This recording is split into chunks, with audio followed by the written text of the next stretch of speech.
कई साल पहले यूपी में एक छोटा सा लोकल रेडियो स्टेशन हुआ करता था।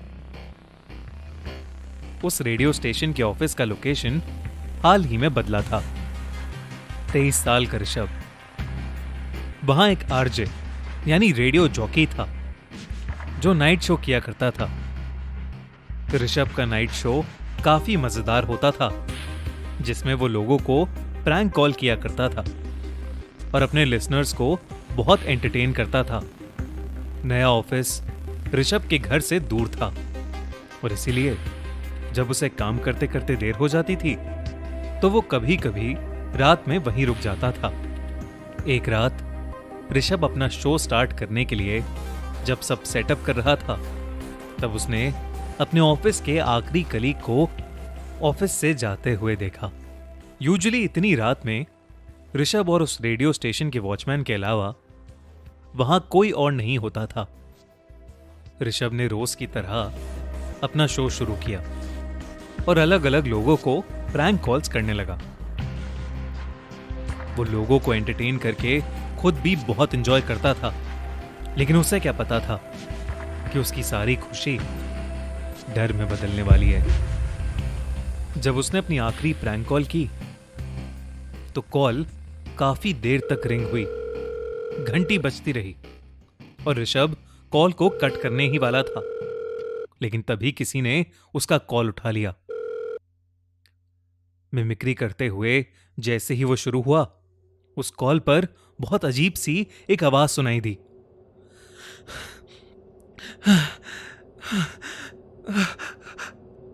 उसे ऐसा लग रहा था कि जैसे कोई बहुत जोर से हाफ रहा हो। ऋषभ डर गया और उसने अपनी मिमिक्री छोड़ उस प्रैंक को बीच में ही बंद कर दिया। ऋषभ ने घबराते हुए पूछा, हेलो, कौन बोल रहा है? सब ठीक तो है ना?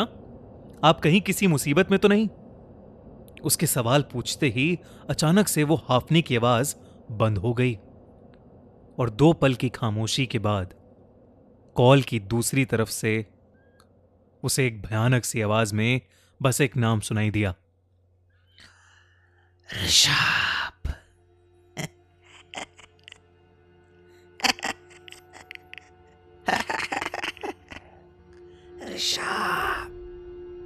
ऋषभ आरजे चालबाज के नाम से मशहूर था और उसका असली नाम कोई नहीं जानता था। कॉल पर अपना असली नाम सुनकर ऋषभ घबरा उठा। इससे पहले कि वो कुछ बोल पाता, उसे एक औरत की चीख सुनाई दी और कॉल अपने आप कट गई। उसे समझ ही नहीं आया कि अभी उसके साथ ये क्या हो गया था। ऊपर से और अजीब बात तो ये थी कि उसकी कॉल कटते ही रेडियो स्टेशन के सभी सिग्नल भी जा चुके थे। यहां तक कि उसके फोन का सिग्नल भी नहीं आ रहा था। धीरे धीरे उस रिकॉर्डिंग रूम की लाइट्स फ्लिकर करने लगी। ऋषभ को अब थोड़ा डर लगने लगा था। वो रूम से निकलकर लॉबी में आया। उसने देखा कि लॉबी की लाइट्स भी वैसे ही फ्लिकर कर रही हैं। उसने वॉचमैन को आवाज लगाई, लेकिन वहां कोई भी नहीं था। तभी अचानक लॉबी में पड़ी एक रिवॉल्विंग चेयर अपने आप ही स्लाइड होते हुए उसके पास आ गई। ये देखकर ऋषभ के होश उड़ गए और वो तेजी से वहां से भागकर मेन डोर की तरफ भागा, लेकिन ऑफिस का मेन डोर न जाने कैसे लॉक्ड पड़ा था। उसने फिर से चीख चीख के वॉचमैन को आवाज लगाई, मगर कोई उसकी मदद के लिए नहीं आया।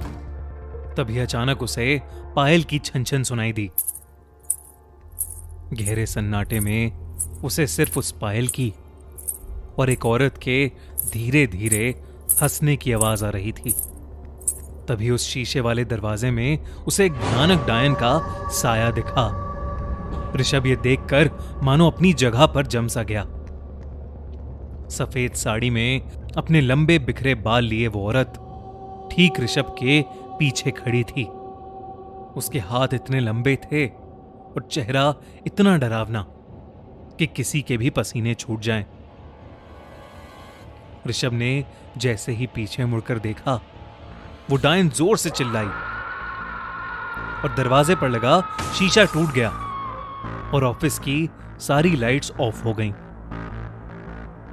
ऑफिस के अंधेरे में कांच की खिड़की से आती हुई चांद की उस रोशनी में ऋषभ को बस वो सफेद साड़ी वाली औरत अपने ठीक सामने खड़ी दिख रही थी।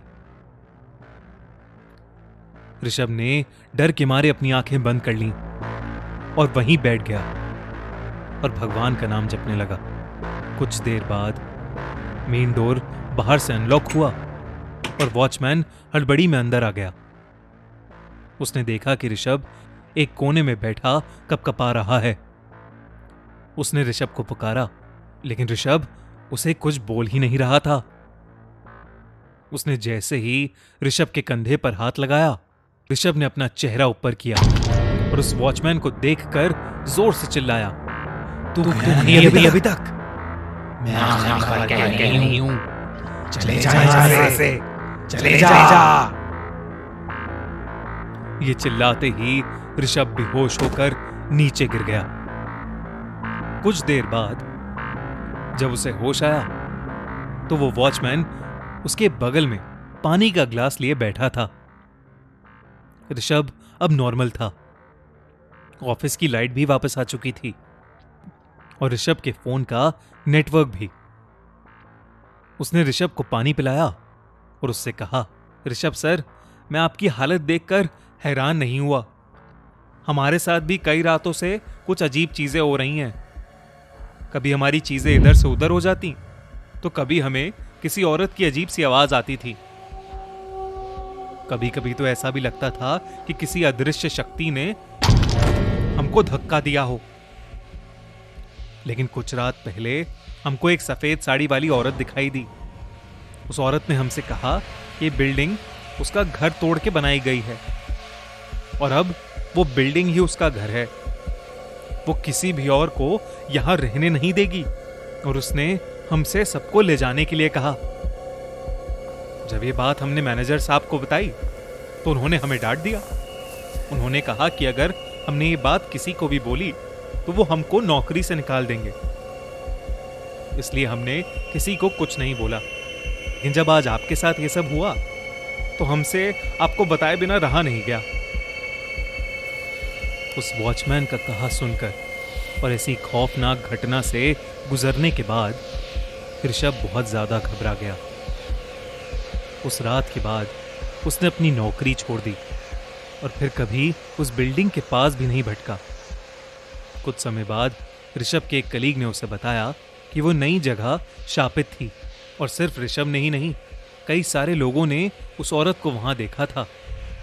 मगर ऑफिस फिर से तब तक चेंज नहीं किया गया जब तक खुद मैनेजर को वो औरत नहीं दिखी। ऋषभ आरजे की नौकरी तो अभी भी कर रहा है, लेकिन वो कभी भी रात को ड्यूटी करने के लिए राजी नहीं होता। उस रात के बाद ऋषभ के मन में हमेशा हमेशा के लिए उस सफेद साड़ी वाली औरत का खौफ बैठ गया है।